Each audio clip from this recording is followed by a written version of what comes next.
Blouse கீழே இருக்கணும். இந்த பைப்பிங் மேலே வச்சு அட்டாச் பண்ண போகிறோம். அது வந்து நல்ல பக்கம் தையல் வந்து நல்லா இருக்கிற பக்கம் அந்த ப்ளவுஸோடு இருக்கட்டும். ப்ளவுஸும் அதேமாதிரி டாப் சைடில் போடுங்க. நல்ல பக்கம் மேலே இருக்கணும் ப்ளவுஸு. இது வந்து அதை காட்டுறேன் பாருங்கள். அதுபோல் வச்சு கொஞ்சம் கச்சா வெளியே ஒரு 1/4 இன்ச்சு வெளியே விட்டு ஸ்டார்ட் பண்ணுங்கள்.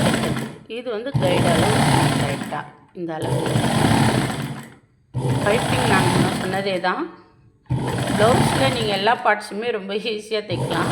நான் பைப்பிங் தைக்கிறது கொஞ்சம் கஷ்டம்தான். ஆனால் நீங்கள் தைச்சிங்கன்னா முறையாக நீங்கள் தைக்க கற்றுக்கும் போதே மற்ற கழுத்தெல்லாம் தைக்கிறத விட்டுட்டு நீங்கள் பைப்பிங் ட்ரை பண்ணுங்கள். ஏன்னா பைப்பிங் இப்போ நீங்கள் கற்றுக்கலாம், அப்புறம் உங்களால் கற்றுக்கவே முடியாது.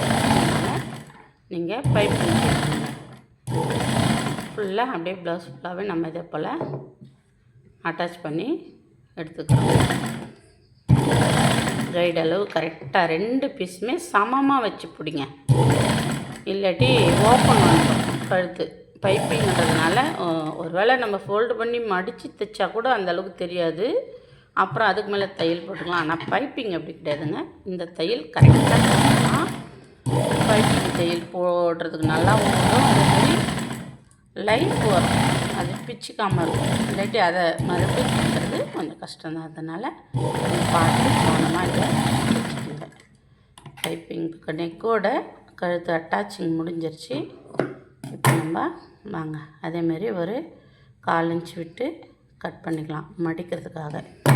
இப்போது ஃபுல்லாக நெக் என்ன பண்ணிவிடுங்கன்னா ஒரு அப்படியே த்ரெட்டெல்லாம் கட் பண்ணிவிட்டு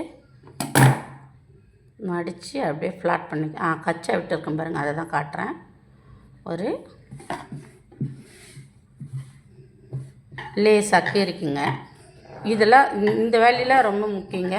அப்படியெல்லாம் தைக்கணும்லாம் தைக்காதீங்க. அதுக்கு உங்களுக்கு நாள் தேவைப்படும். புதுசாக நீங்கள் கற்றுக்குறீங்கன்னா இதெல்லாம் பண்ணுங்கள். இந்த சின்ன சின்ன வேலையை தான் நமக்கு பார்த்தீங்களா, அவ்வளோதான். இப்போது அப்படியே உள் சைடு அதை அப்படியே மடித்து பைப்பிங் அளவு உங்களுக்கு எந்த அளவு பைப்பிங் தெரியும் இல்லையா, பைப்பிங்கிறது என்ன அளவுன்னு அதுக்கேற்ற மாதிரி வச்சு நீங்கள் இதை பழகுங்க. இந்த பழக்கம் ரொம்ப ரொம்ப நல்லது. டெய்லருக்கு தேவைப்படுற ஒரு வேலை, முக்கியமான வேலை எதுன்னா அதை சொல்லுவாங்க. எல்லாத்தையும் தைச்சிட்டு இது மட்டும் தாங்க எனக்கு வரல அப்படின்னு சொல்லுவாங்கன்னா, அதனால் நீங்கள் இதை கொஞ்சம் கவனமாக தைக்க கற்றுக்குங்க. பொறுமையாக தைக்க ஒன்றும் அவசரம் இல்லை. பாருங்கள் நான் என்ன பண்ணுறேன் பாருங்கள். இப்போ பார்த்தீங்கன்னா கொஞ்சம் தூரம் தையலை போட்டு இது போல் அழகாக மடித்து கையில் வச்சுக்குங்க. ஃபுல்லாகவே அதை மாதிரி மடித்து அழகாக இது ஸ்லீவ் தைக்கும் காட்டுறேன் பாருங்கள் எப்படி மடிக்கிறேன்னு. ஃபுல்லாக இது போல் மடித்து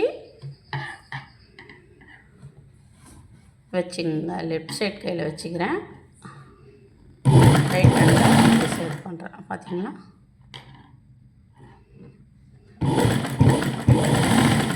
இது மிஷின் கொஞ்சம் கிணமாக இருந்தால் பிடிக்கும். அதனால தான் நான் கொஞ்சம் பேக்கில் கொஞ்சம் கை தைக்கிறேன். அதுவும் இல்லாமல் இது போல் தைச்சாவே அந்த பைப்பிங் வந்து நல்லா ஒரே ஷேப்பில் ரொம்ப அழகாக வருங்க. நான் இதை தைச்ச பிறகு காட்டுறேன் உங்களுக்கு, பாருங்கள் அது எப்படி வந்திருக்குன்னு. அதான் இது வந்து கைடு போட்டு தைச்சிருவாங்க. ஃபோல்டர் கைடு இருக்குது, பைப்பிங் அளவோட கைடு, அதை வச்சு. ஆனால் இது மாதிரி நம்ம டெய்லர்லாம் என்ன பண்ணுவோன்னா கையிலே தான் தைப்போம். அவ்வளோ அழகாக வருதுங்க இது நமக்கு தைச்சி பழகினால. இந்த கைடை போட்டு என்னென்ன பண்ணாலும் அது ஒரு அளவு பார்க்கவே நல்லா இருக்காதுங்க. சரிங்களா, பாருங்கள் ஒரே மாதிரி அழகாக வந்துருச்சுங்க பாருங்கள் பைப்பிங். அவ்வளோதாங்க, ஃபினிஷிங்காக இருக்கா? ஆமாம், பைப்பிங் இது முடிஞ்சிருச்சு. இப்போ நம்ம